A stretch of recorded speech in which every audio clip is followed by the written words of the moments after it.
இந்த உடலை ஆலயமாக மாற்றும். எல்லாத்துக்குள்ளேயும் இறைவன் இருந்தாலும் அந்த இறைவன் இருப்பை உணர்ந்து கொள்ளுதல் அப்படிங்கிறது ரொம்ப அவசியமானது. இந்த ஊன் உடலிலே சிவபெருமான் இருக்கிறார், உயிராக இருக்கின்றார். இந்த உயிராக இருக்கின்றவர் இந்த உடலை விட்டு நீங்கிவிட்டால், இந்த சிவமானது நீங்கிவிட்டால் சவமாக போகின்றோம். அந்த சவத்திற்கு ஒரு மதிப்பும் கிடையாது இந்த உலகத்திலே.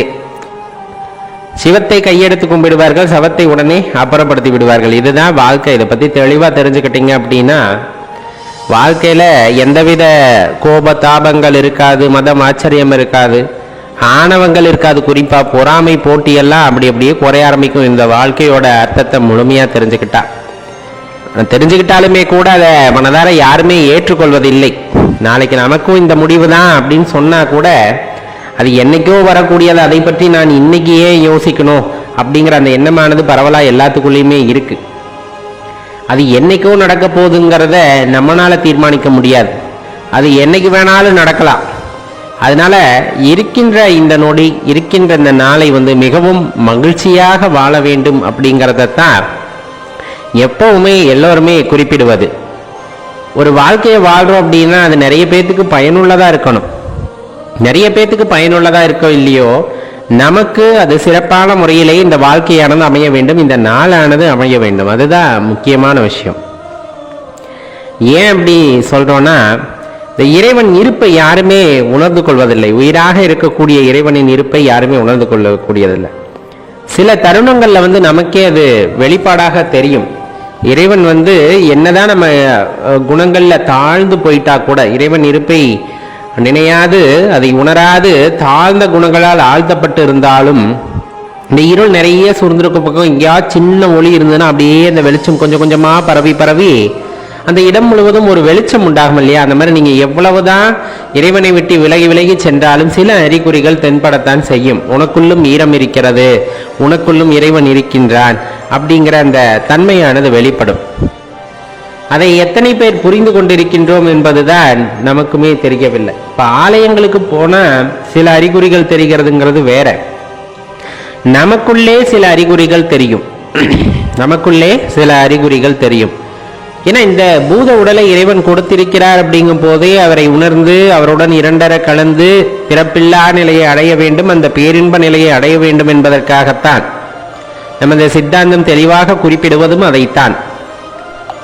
அந்த அறிகுறிகளை நாம் எப்படி உணர்ந்து கொள்வது அப்படின்னா, தெளிவா தெரிஞ்சுக்க. ஒரு 3 மணி 3:30 மணிக்கு மேல ஒரு குறிப்பிட்ட காலத்துக்கு அப்புறம் தூக்கமே வராது. நம்ம நினைக்கிறது உடல்நிலை சரியில்லை, மனநிலை சரியில்லை, நிறைய பிரச்சனைகள், அதனால தூக்கம் வர மாட்டேங்குது அப்படிங்கிற மாதிரி நாம நினைத்து கொள்கின்றோம். உண்மையில் அது உங்களுக்கு இறைவன் கொடுக்கின்ற அற்புத வரம். அது எத்தனை மணிக்கு? காலையில் ஒரு 3-4 மணிக்கெல்லாம் வெளிப்பு வந்துடும் ஒரு குறிப்பிட்ட வயதுக்கு அப்புறமெல்லாம். ஏன் அப்படின்னா, இத்தனை வருட காலம் நீ இறைவன் இருப்பை பற்றி உணரவே இல்லை. இது உனக்கு சரியான நேரம். ஏன்னா மற்ற நேரங்கள்லாம் ஒரே ஒளி, இந்த மாதிரி பல தொந்தரவுகள் இருக்கும். இந்த நேரத்திலே அமைதியாக உன்னை நீ ஆராய்ந்து பார், உன்னை நீ ஆராய்ந்து பார், உனக்குள்ளே இருக்கின்ற என்னை நீ உணர்ந்து கொள்வாய் அப்படிங்கிறதுக்காகத்தான் அந்த விழிப்பானது வரும். சில பேர் அதை பயனுள்ளதாக மாற்றிக்கிறாங்க. தியானம் செய்கிறாங்க, தவம் செய்கிறதாங்க, இன்னும் சொல்ல போனால் நிறைய சிந்தனைகளை படிக்கிறார்கள். சில பேர் சிந்தனைகளை உருவாக்குகிறார்கள். இந்த மாதிரி நிறைய பயனுள்ள வகையிலே அதை மாற்றிக்கொள்கிறார்கள். சில பேர் என்னதான் விழிப்பு வந்தாலும் மீண்டும் அந்த படுக்கையை விட்டு எழும்பாமலே தனது வாழ்க்கையை வீணாக்கி கொள்கிறார்கள். இன்னும் ஒரு படி மேலே போய் சொன்னோம் அப்படின்னா, கோபமே வராது. இந்த அறிகுறியில ஒன்று, கோபமே வராது. எந்த சூழ்நிலையா இருந்தாலும் சரி, அதை ரொம்ப எளிமையா கையாளணும் அப்படிங்கிற அந்த மனப்பக்குவமானது வந்துவிடும். ரொம்ப கடினமான சூழ்நிலையா தான் இருக்கும். அப்படியே கோபத்தில் அடிச்சிடலாமோ அப்படிங்கிற மாதிரி எல்லாம் அந்த சூழ்நிலைகள் அங்கே உண்டாகும். இருந்தாலும் அந்த ஒரு பொறுமை, அந்த நிதானம் அப்படிங்கிற குணம் ஒருவரிடம் குடிக்கொள்கிறது, அது மேலோங்குகிறது அப்படின்னா அது இறைவனின் இருப்பை ஆழமாக நமக்கு எடுத்து சொல்கிறது அப்படிங்கிறது அர்த்தம். ஏன்னா தவறு செய்வது மனித இயல்பு, ஆனா அதை மன்னிப்பது இறைவனின் இயல்பு. நம்ம என்ன தவறு செய்தாலும் எல்லாத்துக்குமே ஒரு வழி உண்டு அதிலிருந்து நீங்கள் வெளிவருவதற்கு. இப்ப தெரிந்தே தொடர்ந்து தவறு செய்து கொண்டிருத்தல் அப்படிங்கிறது வேற. அதுக்கு கர்மா படி அனுபவித்துதான் ஆகணும். தெரியாமல் சில தவறுகளை எல்லாம் செய்வோம் இல்லையா, அதற்கெல்லாம் பிராயச்சித்தம் உண்டு. தெரியாமல் செய்கின்ற தவறை இறைவன் மன்னித்தருள்வார். அப்படிப்பட்ட ஒரு உயர்ந்த கருணாமூர்த்தியை நாம் வழிபடுகின்றோம் அப்படிங்கும் போது அந்த பொறுமையை நமக்கு கொடுக்கின்றார். இன்னொன்று, மற்ற உயிர்களை பார்க்கும் பொழுதெல்லாம் அதன் மீது ஒரு அன்பு வயப்பட்ட ஒரு தன்மையானது நமக்கு இருக்கும். எந்த ஜீவராசியாக இருந்தாலும் சரி, சக மனிதர்கள் துன்பப்படுகிறார்கள் என்றாலும் அதை பார்த்து நம் மனது வருந்தும். பிறர் அழுது விடக்கூடாது. அப்படி அழுது விட்டால் நம் மனம் சஞ்சலப்படுதுன்னா வேற மாதிரி நான் சொல்ல, அந்த உயிருக்காக இந்த உயிரானது தத்தளிக்கும். அந்த உயிருக்கு ஒரு நல்ல நிலை வர வேண்டுமே, இந்த மாதிரியான கடினமான சூழ்நிலையிலிருந்து அது வெளியே வர வேண்டுமே அப்படிங்கிற அந்த எண்ணமானது நமது மனதுக்குள்ளே தோன்றி அது நம்மை பாடாகப்படுத்தும். இன்னும் ஒரு முக்கியமான விஷயம் என்னன்னா, உங்களில் ஒரு முகப்பொழிவு ஏற்படும். இந்த ஒப்பனை செய்கிறதெல்லாம் கிடையாது. இயற்கையாகவே இந்த தியானம் செய்கிறார்கள், அந்த இறைவனின் இருப்பை உணர்ந்து கொள்கிறார்கள், தன்னிலையை உணர்ந்து கொள்கிறார்கள். அப்படிங்கும் போதெல்லாம் அவர்கள் முகமும் சரி உடலும் சரி ஒரு தேஜஸோடு இருக்கும் அப்படிம்பாங்க. அந்த ஒளி வடிவாக அப்படியே பிரகாசமாக இருக்கும் அவர்கள் முகத்தை பார்க்கும் பொழுது அப்படிம்பாங்க. அப்படிப்பட்ட தன்மை நமக்குள்ளே வருவதை நம்மால் உணர முடியும். காரணம், நம்மை நாம் உணர்ந்து கொண்டிருக்கின்றோம் என்ற காரணத்தினால் மட்டுமே. யாருனே தெரியாது, சக வழிபோக்கிகளாக இருப்பார்கள். அப்படி போறவங்க தன்னோட கஷ்டத்தை உங்ககிட்ட சொல்லணும் போல அவங்களுக்கு தோணும். உங்ககிட்ட பேசுவாங்க. அப்படி பேசும்போது அவங்க மனசுல இருக்கக்கூடிய கஷ்டம் நீங்குவதை அவர்கள் உணர்வார்கள்.